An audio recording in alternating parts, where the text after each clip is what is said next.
तीसरा, एक अरिक्त समुच्चय x दिया हुआ है Px जो कि x के समस्त उपसमुच्चयों का समुच्चय है। पर विचार कीजिए, निम्नलिखित तरह से Px में एक संबंध R परिभाषित कीजिए। Px में उपसमुच्चय a b के लिए a r b यदि और केवल यदि a b का उपसमुच्चय है। क्या R Px में एक तुल्यता संबंध है? अपने उत्तर का औचित्य भी लिखिए। यहाँ पर x एक अरिक्त समुच्चय है और Px x के जितने भी उपसमुच्चय होंगे उन सभी का समुच्चय है। जैसे यहाँ पर हम मान लेते हैं कि यहाँ पर x बराबर 1 2 3 है, तो यहाँ पर x का उपसमुच्चय हो जाएगा, पहला होगा खाली, दूसरा 1, उसके बाद 2, फिर 3, उसके बाद 1 और 2, फिर 2 और 3, फिर 1 और 3, फिर आखिर में 1 2 और 3। तो यहाँ पर ये है x का उपसमुच्चय और इन्हीं उपसमुच्चयों के समुच्चय को हम Px कहते हैं। तो हमें इसमें बताना है कि यहाँ पर ये तुल्यता संबंध है फिर नहीं, और तुल्यता संबंध का मतलब होता है इक्विवेलेंट, स्वतुल्य, समित, संक्रामक तीनों हो। तो हम यहाँ पर लिखेंगे, दिया है x बराबर अरिक्त समुच्चय Px बराबर x के समस्त उपसमुच्चयों का समुच्चय। तो हम यहाँ पर संबंध R लिखते हैं। तो यहाँ पर संबंध इस प्रकार है कि a r b यदि और केवल यदि a क्या b का उपसमुच्चय है, और a r b का मतलब होता है a b। तो यहाँ पर ये समुच्चयों का जोड़ा है, और यहाँ पर ये संबंध इस प्रकार है कि पहला समुच्चय दूसरे का उपसमुच्चय है।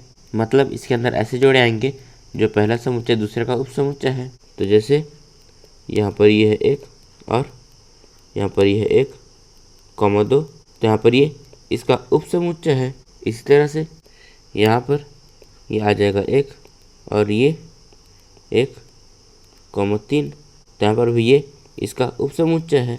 लेकिन यहाँ पर 1, 3 और यहाँ पर 1, तो यहाँ पर ये इसका उपसमुच्चय नहीं है। इसका मतलब है कि यहाँ पर ये इसमें नहीं होगा।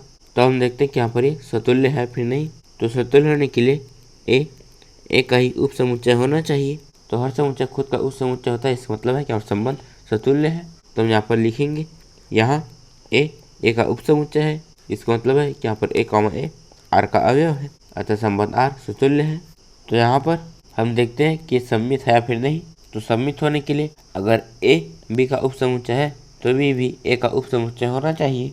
तो यहाँ पर यह है 1 और यह 1, 2, तो यहाँ पर ये है a और यह b, तो यहाँ पर ये इसका उपसमुच्चय है, लेकिन यहाँ पर ये इसका उपसमुच्चय नहीं है। इसी तरह से यदि a b का उपसमुच्चय है तो जरूरी नहीं है कि b भी हमेशा a का उपसमुच्चय हो।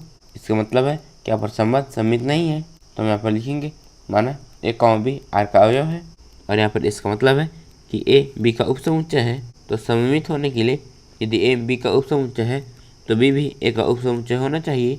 लेकिन जब a b का उपसमुच्चय है तो b a का उपसमुच्चय नहीं हो सकता। तो यहाँ पर इसका मतलब है कि हमारा b, a R का अवयव नहीं है, अतः संबंध R सममित नहीं है। तो अब हम देखते हैं कि यहाँ पर ये संक्रामक है फिर नहीं।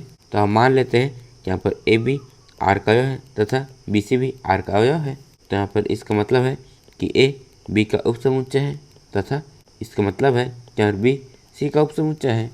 तो यहाँ पर a b का उपसमुच्चय है और b c का उपसमुच्चय है। तो यहाँ पर ये इसका उपसमुच्चय है और ये इसका उपसमुच्चय है। तो जाहिर सी बात है कि यहाँ पर ये इसका उपसमुच्चय होगा, मतलब यहाँ पर a c का भी उपसमुच्चय होगा। तो हम यहाँ पर लिखेंगे a c का उपसमुच्चय है। इसका मतलब है कि यहाँ पर a, c R का अवयव है। तो यहाँ पर a b भी R का अवयव है, b c भी R का अवयव है और a c भी R का अवयव है। इसका मतलब है कि यहाँ पर संबंध R संक्रामक है। तो हम यहाँ पर लिखेंगे, अतः संबंध R संक्रामक है।